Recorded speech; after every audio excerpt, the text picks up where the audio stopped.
गंवार सास। ममता ने अपने बेटे को पढ़ा लिखाकर बड़ा आदमी बनाया। अब वो शहर में अपने परिवार के साथ रहता है। एक दिन ममता का बेटा रोहन अपनी पत्नी आलिया से कहता है, अरे आलिया, सुनो, माँ अब से गांव में नहीं रहेगी, वो हमारे साथ यहीं रहेंगी शहर में। उनका कमरा आज नौकर से बोलकर अच्छे से साफ करवा देना। ओह, आज तो मेरी किटी पार्टी है, फिर मुझे जिम और फिर शॉपिंग। ठीक है, कल करवा दूंगी। अच्छा, लेकिन माँ के सामने ये कपड़े नहीं चलेंगे। हाँ, तुम्हें साड़ी या सूट पहनना होगा। अरे बिल्कुल भी नहीं। मेरे मम्मी पापा ने इतना पैसा लगाकर शादी इसलिए नहीं की थी कि मैं अपनी मर्जी के कपड़े पहन ओढ़ भी ना सकूं। अरे चलो, गुस्सा मत हो, लेकिन कुछ दिन तो माँ की खुशी के लिए कर सकती हो ना। लेकिन आलिया मानती नहीं। माँ आती है सिंपल सी साड़ी, झोला और चप्पल पहनकर। अरे रोहन, मैं इनके साथ कैसे रहूंगी? मेरी फ्रेंड्स क्या कहेंगी? ये तो पूरी गंवार लग रही है। आलिया, माँ गांव में रहती थी इसलिए ऐसी हैं। तुम आज ही माँ के साथ जाकर उनकी पसंद की शॉपिंग करवा देना। इनके साथ घर के अंदर रहना मुश्किल है, बाहर तो मैं कभी भी ना जाऊं। रोहन को आलिया पर गुस्सा आ जाता है। माँ, ओ माँ। हाँ बेटा। वो माँ को ले जाने के लिए उनका हाथ पकड़ता है कि अरे माँ, तेरे हाथ अभी तक इतने कड़े हैं, तूने इसका कोई इलाज नहीं किया? अरे बेटा, इसका कोई इलाज नहीं। वैसे भी मुझे कोई शर्म नहीं कि मेरे हाथ मुलायम नहीं है, क्योंकि इन्हीं हाथों से मेहनत कर मैंने तुझे बनाया है बेटा। अगले दिन। माँ, मैं ऑफिस जा रहा हूँ, कुछ लाना हो तो आलिया को बोलकर फोन करवा देना।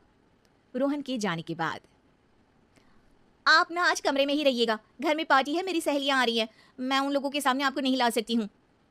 ठीक है बहू, लेकिन तुम कहो तो मैं कुछ खाने को बना दूँ तुम लोगों की पार्टी के लिए। वो लोग सिर्फ कॉन्टिनेंटल या थाई फूड ही खाते हैं। कोई बात नहीं, कभी इंडियन खिलाने वाला कोई मिला नहीं होगा ना। मैं बनाकर कमरे में चली जाऊंगी। जैसे आपकी मर्जी।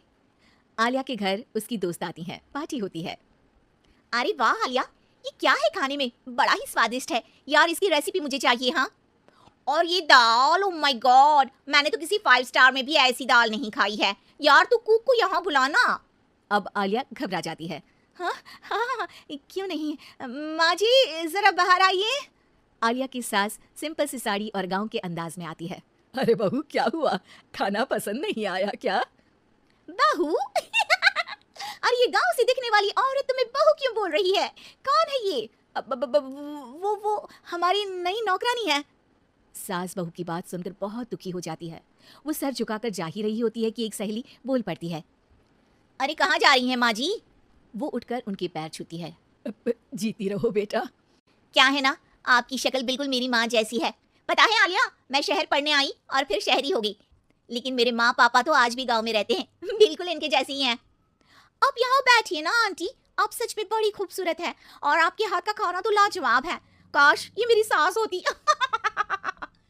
सभी सहेलियां सास को घेर कर बैठ जाती हैं और उनसे खाने की रेसिपी पूछ रही होती है कि तभी घर की बेल बजती है और रोहन आता है। अरे क्या बात है, आज आप लोग हमारे घर में? और ये लोग तो मुझे आलिया से ज्यादा माँ की सहेलियां लग रही हैं। क्या ये आपकी माँ है? लेकिन आलिया ने तो कहा कि ये उनकी नौकरानी है और इन्होंने भी नहीं बताया।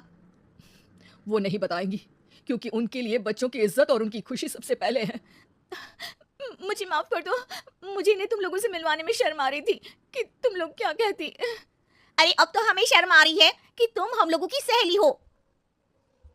हाँ, जो माँ जैसी सास को नौकरानी बोले वो हमारी सहेली नहीं हो सकती। ये बोलकर सभी वहां से जाने लगती है कि सास बोलती है। आलिया की तरफ से मैं तुम लोगों से माफी मांगती हूँ। उसने जो कहा उसके लिए मैं उसे माफ करती हूँ। अब तुम लोग भी उसे माफ कर दो, क्योंकि अगर तुम लोगों ने उससे दोस्ती तोड़ी तो फिर मेरे हाथ का खाना कैसे खाओगी? नहीं नहीं आंटी, जरूर आएंगे, लेकिन अब आलिया की नहीं बल्कि आपकी सहेली बनकर।